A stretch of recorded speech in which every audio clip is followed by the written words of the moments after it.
Detroit.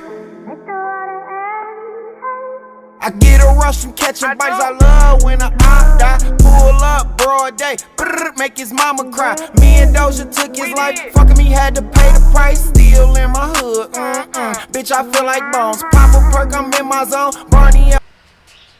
What up, though? You already know how I go. Smash, like, subscribe, comment. I don't care what you comment, as long as you comment. I'm back at you, man. Big five, shout out Mafioso from the Mafia. You dig what I'm talking about? I got shout out Greg, that's Chasing Honey, Alex Edge, Craig Miller, Tiffany. So many people that hit me up while I was incarcerated. Unfortunately, I had to spend a few days in the Wayne County Jail, but I got a lot of stories just about the Wayne County Jail for y'all, man. That place is bonkers, man. I mean, it's lawless. It's the Wild Wild West. It's the Wild Wild West. But thankfully, I came out without one scratch, one little small skirmish. But it could have been a lot worse for me. So shout out to the Bloody Glove Mafia, Bloods, for keeping me all the way straight and on point. And everybody else has showed a lot of love. Shout out Cash. Shout out Red Zone Money. Shout out Red Zone D Green. Shout out everybody that I was there with, man. Big hitters too, big heavy hitters.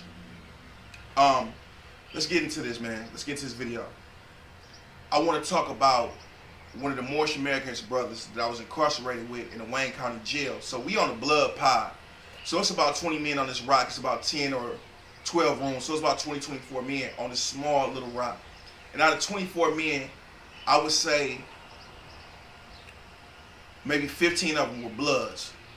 The rest of us were, you know, at the time, I think it was like a Vice Lord, 2 Moorish Americans, and some Neutrons or whatever, right?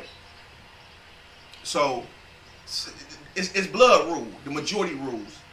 The brother Edward Mealy, peace, blessed be upon him. He said even if that man is right, if the majority, the masses, say he's wrong, then that man is wrong. When in Rome, you act like the Romans. When in Africa, you're African. You know, be African. So we got to abide by these guys' rules. It's not up to us. They make the rules. They do what they do. So anyway, it was the Nation of Islam got here. And it was a Moorish American man by the name of Whitaker Bay. And since he's a Moorish American, I got a special place in my heart for him. Right? But he would wake up every day or every other day and the Bloods would be talking about blood stuff. And he would like lightly criticize these guys. What are you gangbanging for? Why are you a part of this? It makes no sense to me. It's barbaric. Like, you know, like you above somebody, homie. Like you in jail just like us. You know, I hate when guys, sorry about the noise in the background, I'm outside. But I hate when guys come to jail and they get super, super, super, super religious. But just a few weeks ago, you was out there pillaging villages. You know what I'm saying? Like, I'm not saying don't relay positive information and whatnot, but I remember I ran across the Sunni guy. He just, Prophet Muhammad, Prophet Muhammad, Prophet Muhammad. Bro, you in jail just like us, man. Stop thinking you better than everybody, man. You know what I'm saying? Like, anyway, so he would do that. So the Bloods was already feeling some type of way, but he an older guy, so they really ain't on it with him. Because he been over there for a little minute. He cool, clean up and stuff like that. And a guy said something to me about it, like, man, why you always show brother, man, talk to him. So I talked to him about that, had a conversation with him, like, stop criticizing the young boys. They do what they do for whatever reason they believe is right. Just like you did whatever you did for whatever reason you believe it was right. Just the way you join Moorish Americans, that's the way they join Blood Gang. Period. So the guy TX, his name was like Thomas X or something like that. I think TX. I forget what his real name is. He was in for attempted murder on a guy, and he kept talking about his case. And then the more always tried to get him to talk about his case for days in a row. Like he'd ask him, oh, so you know what went on in court? What did they say? Did dude show up? What did he say you did? You know, he asked him stuff like this, and people talk about their cases, but I tell everybody, don't talk about your case in the county jail, especially if you got a serious one. Like what I was in there for, I could talk about it. Ain't nobody gonna show up to court with me and get a good deal off testifying against me. You know what I'm saying? But you got murder cases, attempted murder cases, serious cases, rapes, stuff like that. Guys jump on your case, show up to court, say, hey, judge and prosecutors, look, instead of giving me 35 years, give me 25. and I'll testify on this guy about this information he gave me. And if the information he has coincide with what's in that PSI report, that not PSI, but what, if it coincides what's in that discovery packet, the details of your case, it can be deemed credible.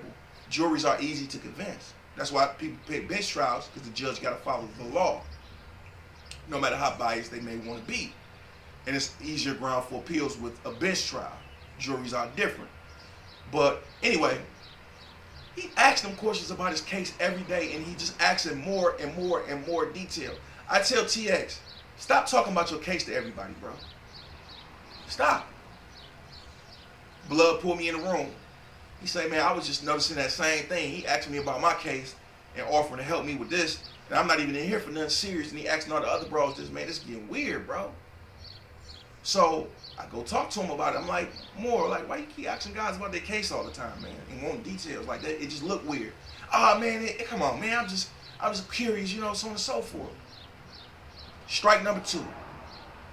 He come out, do it again, and he asks guys, why do you gang? A new guy coming to rock. Why do you gang bang? Why you don't sit back and get to know people before you start gang banging? The blood's ready to get him. So out of respect for me and the relationship I had with them boys, them 82 boys, and the mutual people we know, not because I was tough or not because I was running the rock, I was outnumbered. Could have got easily whooped on, anything. They wasn't scared of me at all. It's 7 guys. They might have been scared of me individually, but as a collective, there's no way I could really win that fight. So don't get it twisted like I'm saying I'm tough. But out of respect and the bonds that we build from breaking bread, because I'm that guy to get. And I ain't been braggadocious about it because I'm out here, you know, going through things myself. But I had a little bit more money than them guys as far as commissary and things like that. And I would, you know, when I went to Iraq, I would purchase food from a guy, give him I give him $30 for $15 worth of food. I get it sent on Cash App. So guys want to do business with me all the time. You know, I bring value to Iraq. I get a guy's experience on, you know, when you go to prison, this is what you do, the do's and don'ts, restitution, so on and so forth. And, you know, I just breathe on them. So they come to me and say, you know, we want to whoop on him. I say, no, don't whoop on him. He an older guy. Don't whoop on him. Let me just tell him to leave. The blood homie say he has to leave though, man, today and ASAP. And he can leave his store bag too. I say, come on, man, don't rob him. Don't rob him. So I end up talking to another blood. I say, you want him gone too? He's like, man, I do. My bros want him gone, but we can give him one more chance, so on and so forth. So I go give him one more chance. Now, a sex offender end up coming on the rock, and they end up putting him off. Hey, you got to go, homie. You have to go. Made him go. Another sex offender come in. They beat him bad. He didn't really want to go. He was being apprehensive about going. They beat him. Mo come out. The Moorish Brother comes out. Man, why y'all always beating up the sex offenders, man? Let God judge them, man. And he might have been absolutely right about letting God judge them, but this is not how it go. This is jail rules, homie. This is the land of no God. This is the land of the lawless. The God-fearing people are outnumbered. And he go on this rant all day. I talk to him.